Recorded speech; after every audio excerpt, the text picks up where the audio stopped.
The show you're tuned into right now was put together by students and staff enrolled in the broadcasting courses in the radio television department at San Joaquin Delta College. Tom Argonda. Alex Salon.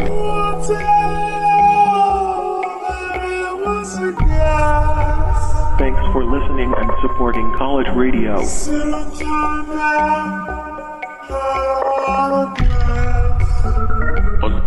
Unknown Space Radio.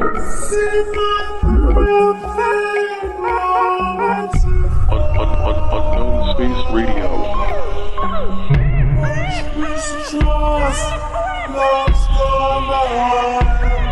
Does love make our lives meaningful?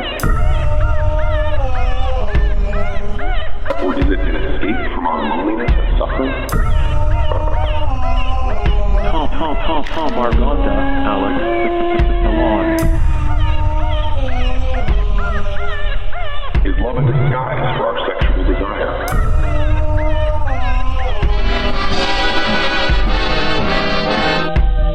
Unknown Space Radio.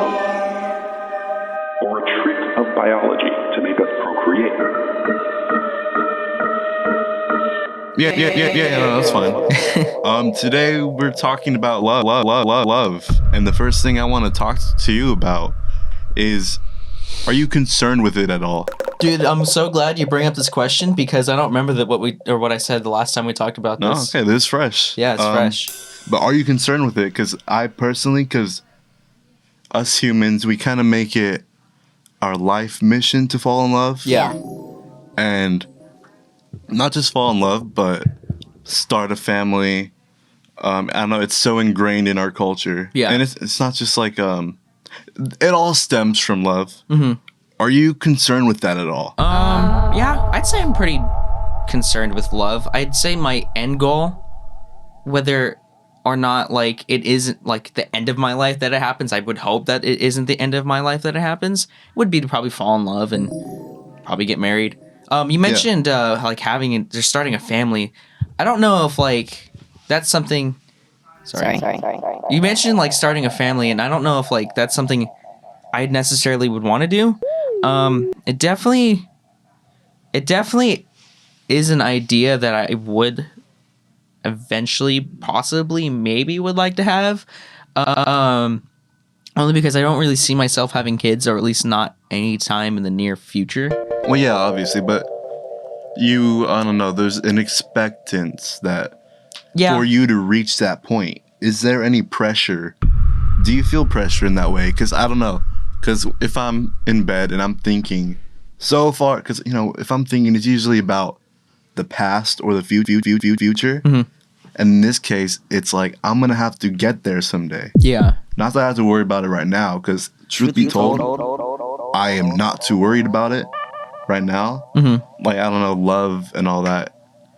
I've loved before. I've been in relationships, but I don't know, nowadays it doesn't really concern me as much as it should. It's not like high school where I was looking to fall in love every day. Mm-hmm. It's a nice feeling.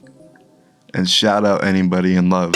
But I'm not concerned with it right now. I've been like told that people need to, the expression, you need to love yourself before you can love someone else. Yeah, of course. I've been thinking about that, and I kind of disagree with that statement.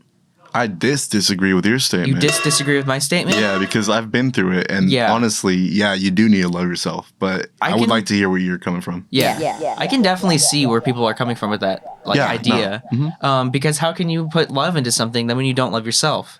I feel like with the story that I'm about to tell later kind of relates to this, only because I feel like that put me in such a down place in the sense of like love, that I just kind of have felt numb towards love.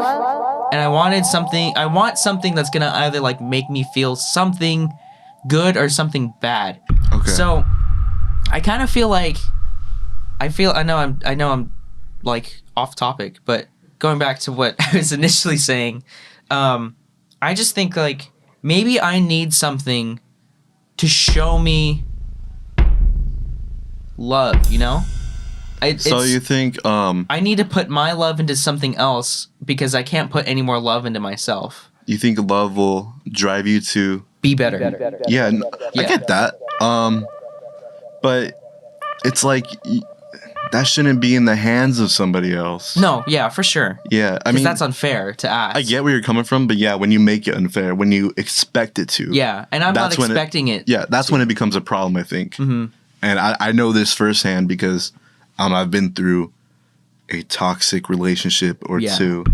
And yeah, I think the main problem was I didn't love myself. And that's still something I struggle with. So I don't know. I got to improve on me before I do anything else. When it comes to like bringing a child into this world, there's something that confuses me about it because like that child, with life comes a commitment to death. That child is now destined to die at that point. At some point in his life, you and I are both destined to die. Yeah. So it's no it's obviously something that all of us are going to be carrying like we're going to be carrying that on our shoulders our entire life. Yeah. But also just the whole world we're bringing the child into. This just doesn't seem like a place for children. And granted, people do live with it. We're good examples of it. I think we turned out fine. But I don't know. I don't have an answer to this, but it's just something that confuses me. But that could be just me now being I don't know, I'm still young. I suppose I'm not supposed to be thinking about bringing a kid into this world yet. Yeah. But it confuses me how people will bring a child into this world. Shout out parents. This is not a shot at you. This is my own confusion with, I don't know, the world. Bringing a child into this world. I see what you're saying. Yeah. The world has got a lot of problems with it, and the problems are only going to get worse. So I understand what you're thinking that it's cruel, but at the same time, I feel like that's also a question on your own existence. Because it's like, if you think about it, not saying that having a child is like the end goal for everyone, and everyone should have a child. Yeah, I don't know, but it just seems like that's supposed to be the end goal. Not saying it is. Yeah. Yeah. But it's kind of questioning your own existence in the sense of why keep living? Why keep going? How did I get here?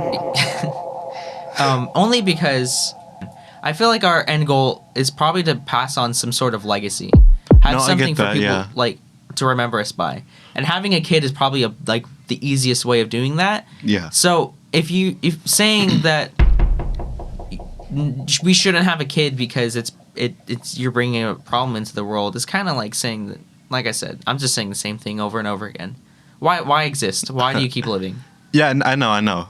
It probably sounds like that, but truth be told, again, I'm not saying that. Mm-hmm. I'm just confused. Before I get into this, I'm just gonna give you the audience and you, even though you already know, a brief like explanation of what this story is. Essentially, this story is about how I fell in love with my best friend and it didn't go at all how I thought it would. And I know what you're thinking already, but just let me explain. So, I need a minute. So the reason I'm telling this story isn't because it's something I guess I kind of probably am holding on to it, but the person, I'm not holding on to the person anymore. I'm holding on to the way that I felt at the time, and I miss this feeling because I haven't felt this feeling in a very long time of just genuine love, you know? I get that. No, yeah. Just in certain situations when I look back, it's like I don't miss the person. Yeah. I miss the feeling.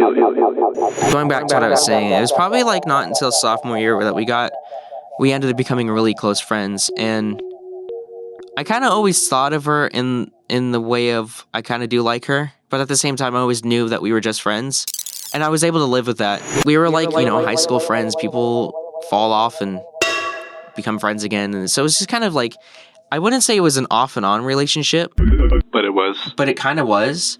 But it wasn't until our senior year then we got really close again. It was like probably like near the end of the senior year that we got really close. Or for me, it felt like that. I really started to just feel for this girl because like every conversation we had was just, I'd rather talk to her than anyone else. Everything that I was into, she was into. So this girl was really like the epitome of everything I was looking for in a person. And yourself, one could say? Huh? Yourself, one could say? I guess so, yeah. Because I feel like she just completed who I was. She was everything I wanted in someone. We hadn't talked for a little while. But it wasn't any like reason why. We just hadn't. We just weren't talking. Yeah. Does that make sense? No, I get it. There wasn't a reason for why we weren't talking. We just hadn't talked. You just don't talk. Yeah, it's fine. So I texted her one day and I was like, hey, do you want to hang out? And she said yes. And I had for a while, for pretty much all summer, because it was like the end of summer that we actually just decided to hang out. And it was all summer that I really like just thought, what am I going to say? What am I going to say? And it boiled down to where I just thought about this so much that internally I came up with the script. But it wasn't a script because it was how I was feeling. During this time, I honestly, like, you know that feeling when you're in love and you just can't sleep because you're just so into someone? Yeah, I'm not going to get into it, but yes. That's how I felt. It's just everything. I just always thought about her. And it was just during this time period, it was just, I don't know if this was just being obsessed. I'm afraid people are going to say that I was just obsessed, and I'm afraid that people say I'm obsessed. You were in love, man. But I was really into her. I only ever thought of her. I could just only think of her, and I just only ever wanted to talk to her and be with her. We're going to take a short PSA break, but we'll be back here on Delta College Radio 93.5 KWDC. Do you ever feel like nobody understands you mentally? Like you're deep down in a hole? People are out there willing to give you a helping hand and get you out of a hole. If you want to talk to someone or let your voice be heard, come to the Meetings for Active Minds on Wednesdays from 1:30 to 2:30 p.m. in Shima 146 at San Joaquin Delta College. For more info, visit the website www.deltacollege.edu/department/health-wellness.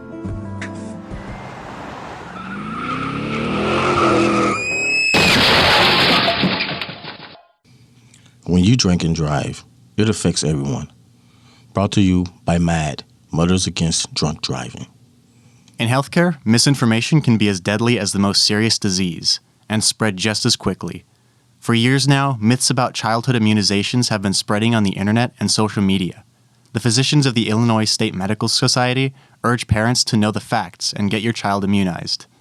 Immunizations are scientifically proven to be safe and effective, and failure to immunize can harm your children and others. Talk to your child's doctor to get the facts about immunizations.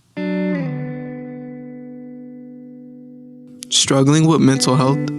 Do you feel inadequate of experiencing a fulfilling and balanced life?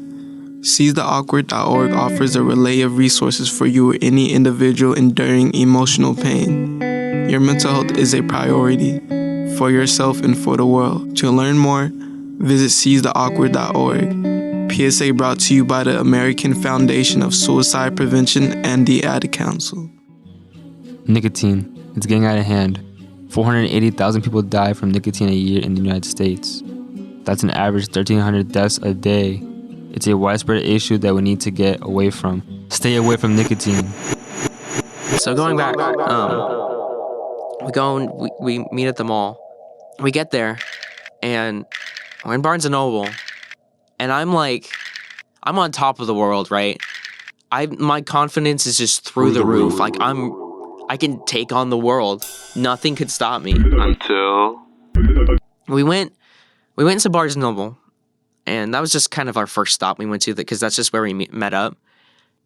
She stops and she tells me, like, hey, so, guess what? And I was like, what, And she goes, I'm engaged. And I thought she was joking. I genuinely thought she was joking. It's like, are you serious? She goes, yeah. And she tells me that she's engaged to the guy she was dating sophomore year. Did you know she was? I didn't even know they were talking again. Oh, why, had they broken up for a bit? Yeah, they were supposedly done for good.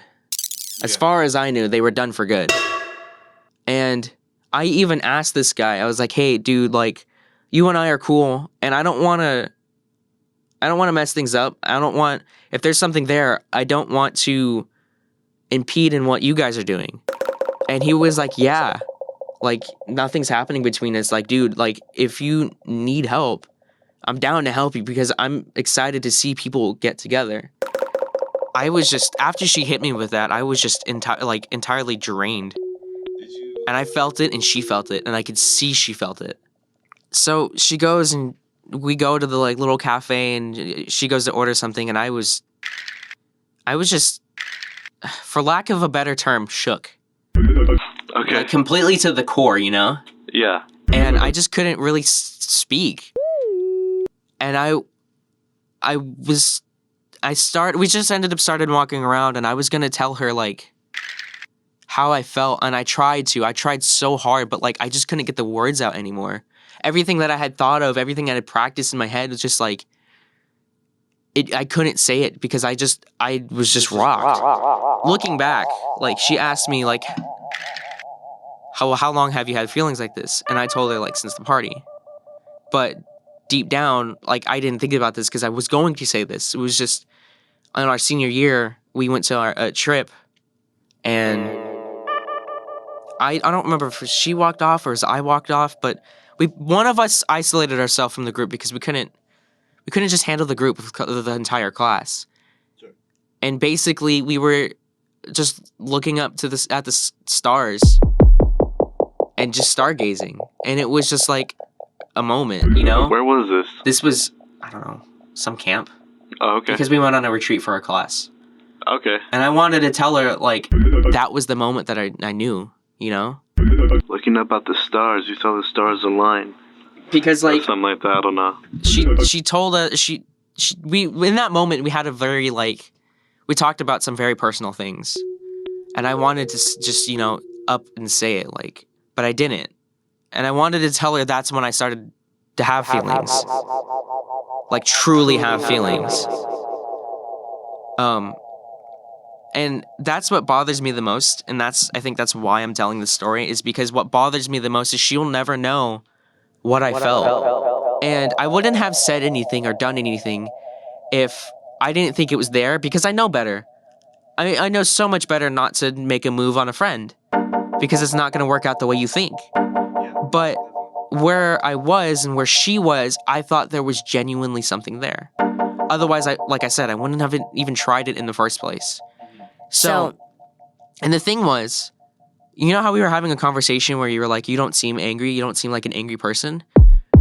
Well, I used to be. Did we? Yeah, we did. Oh, okay. Because, like, the whole short joke thing. I was like, I'm short. You're like, well, you're not angry, so. But I used to be a very angry person. And that's just, like, the way I used to cope with things, was just through anger. And so she really, like I said, she really didn't give me any reason to be mad at her. And I that was one thing that bothered me for so long, is because I didn't know how to cope with it. And did you just, like, were you, because you didn't know how to cope with it, did you just feel like numb to the entire feeling of it? Afterwards, I felt really numb for a very long time. And it actually probably wasn't up until last summer when I started to feel better.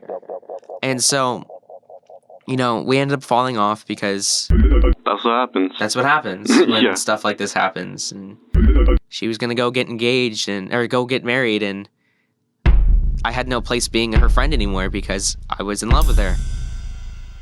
She didn't know that. It was just a crush to her. But anyways, a few months later, I find out she gets into an accident and she no longer can walk. And I also find out... That took a miserable turn. I did not know this was... I also find out that the guy she was with left her after her accident. And I was pissed. I was so mad because if you have the guts to say, I'm in love with this person so much, I want to spend the rest of my life with them, I want to marry them, and something like that just uproots you. Do you know if that's what happened? Do you know if that was the reason? I don't know though? if there was a direct comparison, if the direct cause, I mean. Yeah. But they weren't together after she got into her accident. Kind of a red flag, huh? I don't know. I can't really speak on this. About a year ago, last summer actually, I don't know, just out of the blue, I had a feeling like I should try to talk to her. Just so I wanted, like I said, I didn't want to leave everything on that note. Yeah. And so I tried to talk to her, and it was one of the most painful conversations I ever had in my life. It was just so, like, you know the term pulling teeth? Does it refer to pulling teeth, as in the like, pain? Pulling teeth to, like, it's basically you're trying very hard for a conversation. And that's what it was. It was like I was feeding so much into the conversation just to get nothing back. Yes, I get that. Yeah, and it wasn't like me. I wasn't talking about anything very specific. I wasn't talking about anything. I was just trying to have a conversation. Yeah, no. And I could tell that she was not into it. It's harsh. And so I was like, okay, well, if this isn't working, then I don't think we should talk. And she's like, if you don't feel like it's a good conversation, then okay. And that was it. And I was like, well, okay. And that was my closure. That was my closure. Was just trying to have a conversation. I couldn't have a conversation. Some things, I mean, even though you meant it was felt to be, even though you felt it was meant to be, I said that totally wrong. No, you're good. Some things just don't work out, man. Yeah, and that's what I got from that. Yeah, I feel like that's kind of good closure. As harsh as it sounds. Yeah. Like, that reassured you, I think, to some extent, even if you didn't get over it right away. Yeah. That this wasn't meant to be. And if it seemed like she never needed you, then you never needed her, man. Yeah. I'm really glad I went through this experience because it really changed who I was. Because at that time, I was really just an angry person. I was incredibly arrogant and selfish. Going through that, it really changed the way I looked at life. It really changed my demeanor. The person I am today is nowhere near the person I was 2 years ago. Actually, I want to ask you, with all that in mind, are you more upset that you lost a potential lover? I don't know if lover is the right word. I know what you're getting at. Or a friend. I'm upset that I lost a friend because I think going into it, I knew it was going to be one way or the other. It was either going to be we're going to get together or we're not going to be friends anymore. And I think at the time I was okay with losing a friend, but I do miss her. Yeah, even aside from your feelings. Yeah, I miss her general presence. Exactly. Yeah, because you said she was. Because to me, she was my best friend. Yeah. For a long time. But yeah, and I think that's why it affected me, because it was still a loss of a relationship, even though it wasn't romantic. Tom Argonda. Alex Salon. Unknown Space Radio has been a production of KWBC 93.5 LPFM, Delta College Radio. This program is made possible by listeners like you. Programming is produced by the students, staff, and faculty of San Joaquin Delta College's Radio Television Department. It is supported by the Delta College Department of Arts, Humanities, and Multimedia, the Career Technical Education and the Workforce Development Office, and the State of California. Thank you for listening. My name is Alex. My name is Tom Surganda. And you're now leaving Unknown Space.